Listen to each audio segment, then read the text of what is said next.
Welcome you all to this section on fluid mechanics and machinery. So today we are going to discuss certain problems in course outcomes 5. So that is principles of turbines. Okay. So in the forthcoming sessions also we will be solving certain problems in turbines. So this is actually, so you know very well, we would have learnt about, the previous section we would have learnt about various turbines, the Pelletin wheel fans, Kaplan turbines, the principles, how the work is being done, how the efficiency is being measured. So we have covered many topics. Okay, so today we are going to start with some Pelletin wheel turbine problems. These will be some basic problems and some complex problems will be discussed in the forthcoming sections. Now shall we move on to the topic? Yes. So actually, so this problem, the main is we are going to design a Pelletin wheel.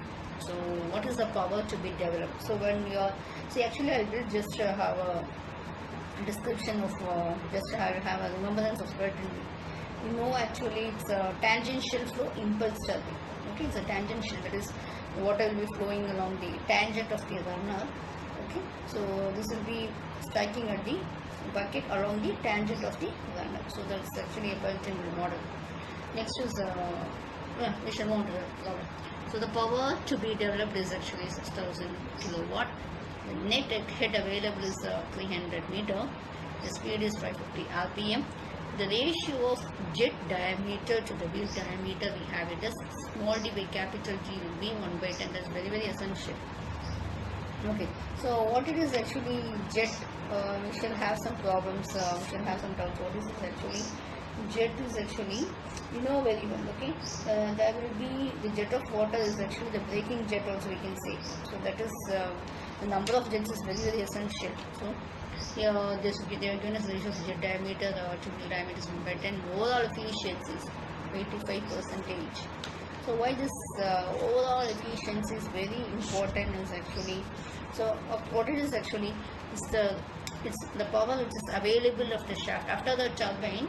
What power is being available in the shaft, okay, and it is the ratio between this power which is available at the shaft to the power supplied at the water at the inlet. So this overall efficiency is very important. Now we are going to calculate what are the number of jets, the diameter of the jet, the diameter of the wheel, and the quantity of water required. So normally will be this velocity ratios and speed ratios will be assuming. So this is actually from your these problems I have referred very textbooks from Pansol and Moody and say, okay, standard textbooks. You can see that in certain textbooks they will be giving this kV as actually the speed ratio, as kU as 0.26 and the velocity ratio kV will be as 0.985 or 0.98. So for my convenience, and also many textbooks they have followed that kV is equal to 0.98.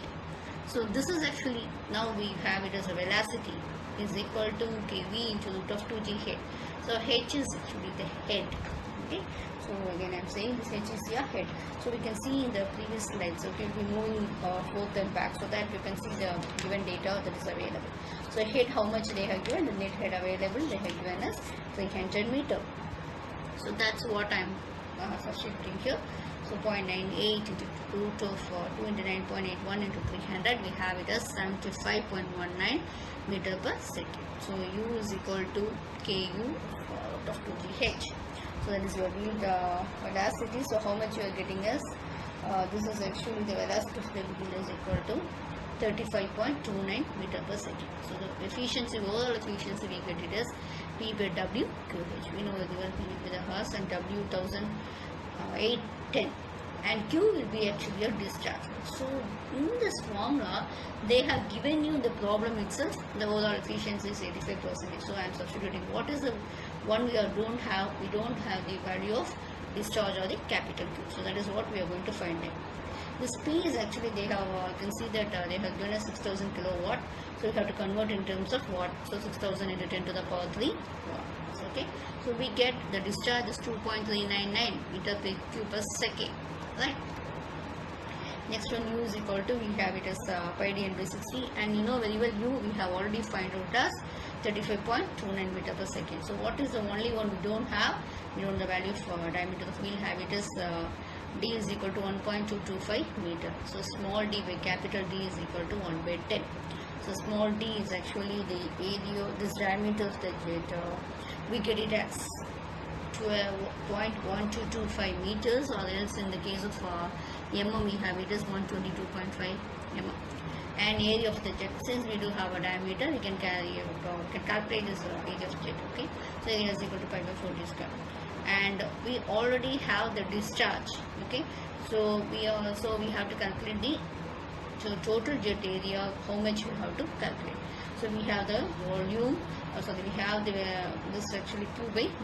So this we have found out in the previous sections. This is what we saw. Okay, velocity is 75.19 meter per second. I am substituting and getting the value as 0.0319.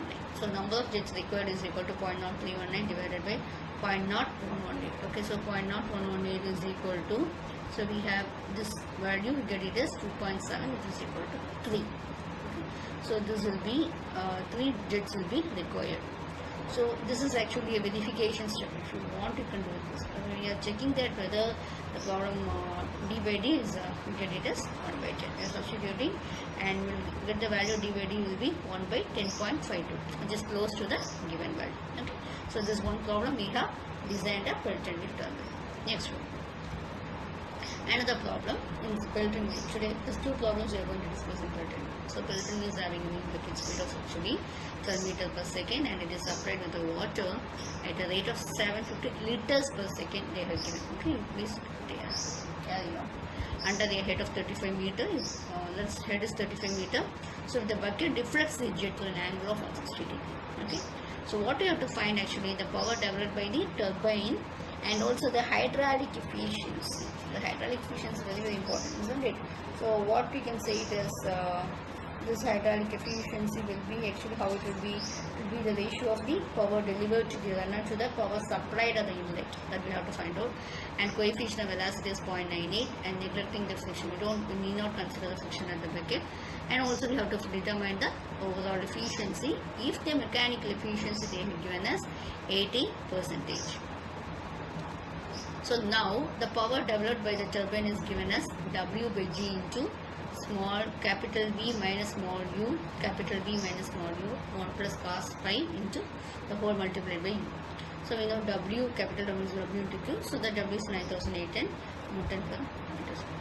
Now when happens, this is actually Newton per meter square, when I have it as Q is equal to actually 750 liters per second. So that is actually liters. So we have to convert this in terms of meter cube per second. So that we are dividing it by 1000 into 10 to the power minus 3, isn't it? So that is, we get it as 0.75 meter cube per second.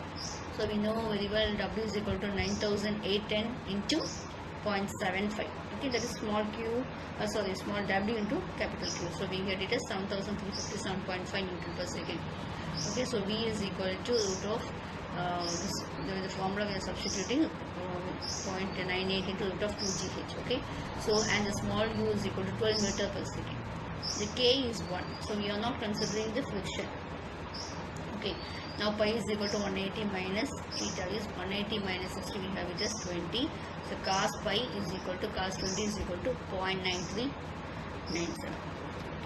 And we know very well the power, we are substituting all the values, and what we get it is actually, we get it as 23, we get it as 22 lakhs and 38,816 watts. Now we have to convert this in terms of kilowatts. So I am again dividing it by 1000, we get it as 238.816 kilowatts actually. This is in terms of kilowatts. If you want to convert that watts in the terms of horsepower, we will be multiplying it by 735.5. So we get it as 324.699 metric horsepower. Next one, hydraulic efficiency. We get it as, what is the formula? 2 into u, v, capital V minus small u, 1 plus k cos pi divided by square. This is the formula for hydraulic efficiency. So we are substituting, we know very well k already we have taken as 1, we are substituting and we are getting the values as 96.6%. And overall efficiency will be obtained by multiplying the hydraulic efficiency and also the mechanical efficiency. So we get it as 77.3. Okay, thus we have, this is a simple problem where we have actually, what we have done this is, So we have calculated the hydraulic efficiency, the power developed, and also we have calculated the overall efficiency. Thanks for your patient listening. So we'll have to solve more problems in turbines and have to find out the friction law, various losses. We have to calculate the mechanical and hydraulic efficiency. We have to design different types of turbines in the coming sessions. Okay. So thanks for your patient listening.